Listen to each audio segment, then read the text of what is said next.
So then everybody left, and I was waiting on the side of the road, waiting for that to happen. So I spoke to the neurosurgeon about it, and he was what he was saying we could do. And I'm like, how am I supposed to operate my life where I'm at? I can't. Fabulous. Great. Thank you. Good job.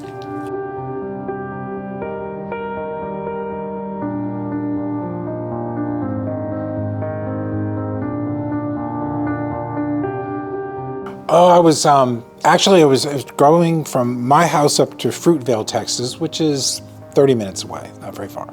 And so anyway, I was up on Highway 80. It's a 4-lane highway, but I was in the second lane.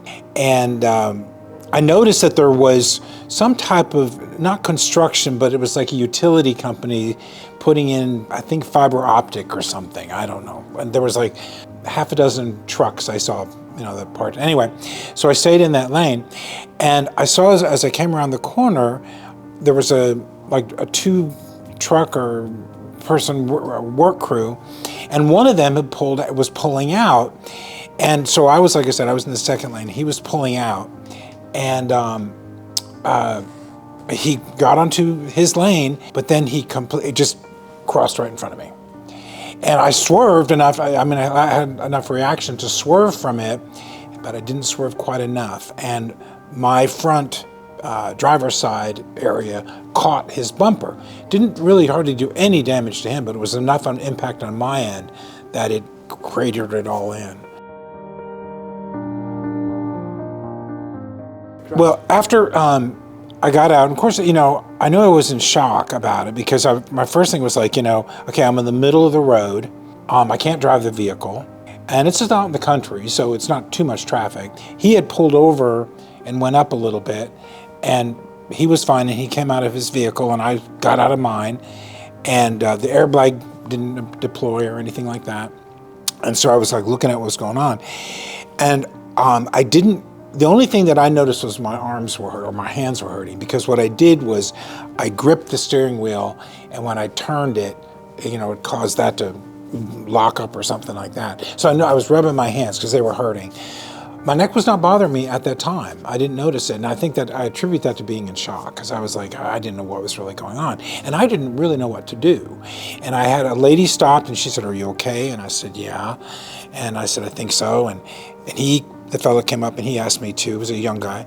He asked me if I was okay, and I said, "Yeah." I said, "Do you want an ambulance or something?" I said, "I don't think so. I don't think I need it. I wasn't bleeding or anything, Then they were like, "Okay, you're not going to be able to drive your vehicle because the wheel was like this."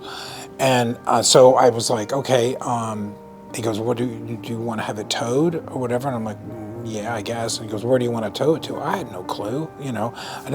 I could maybe take it home, but anyway, so they found the closest auto place, which was in Canton, and they towed it there, and the state trooper came, and he talked to the fellow up there, and then he talked to me and had me tell what happened or whatever,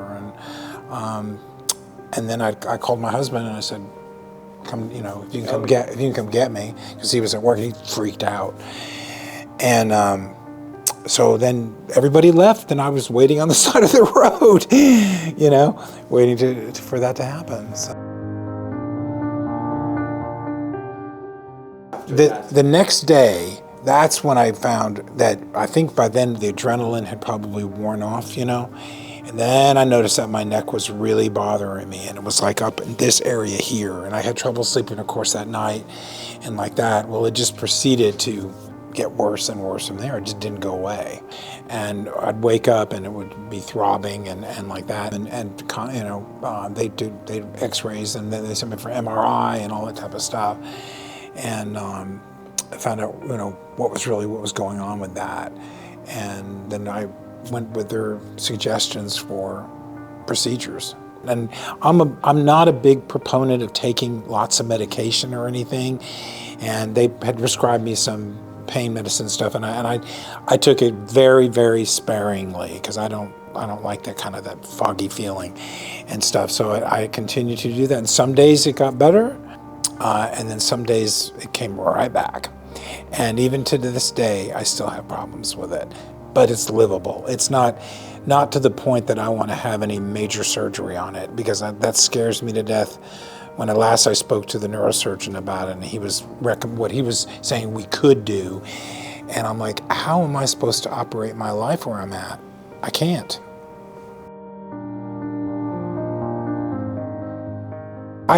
My first thing was, because I live out in the country, I went to an attorney in Athens. I felt with him, he wasn't helping me. It was really weird. And so I had to kind of put on my big boy pants and to figure out how to, who I needed to contact and stuff like that. And I tell you, it's been an interesting experience for sure. The first contact was good. Pretty much they asked me, like, they said, did you have an attorney? I said, yes, but I've got a release letter and like that. And they said, well, we'll need the copy of that. And they had me surmise what happened. And of course the police report.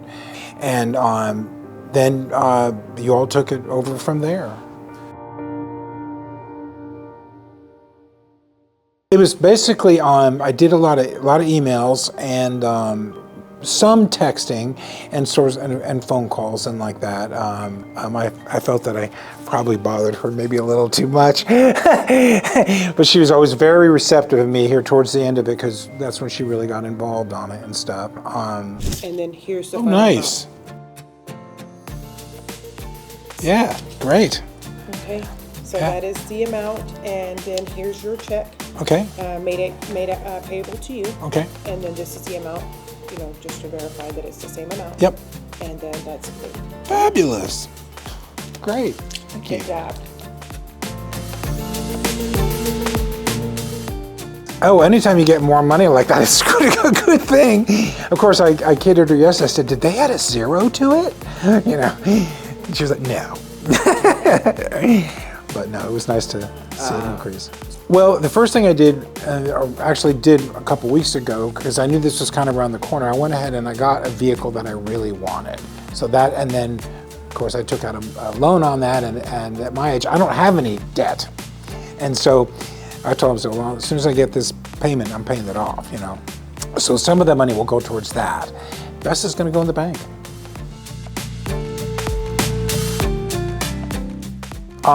Yes, don't hesitate to call.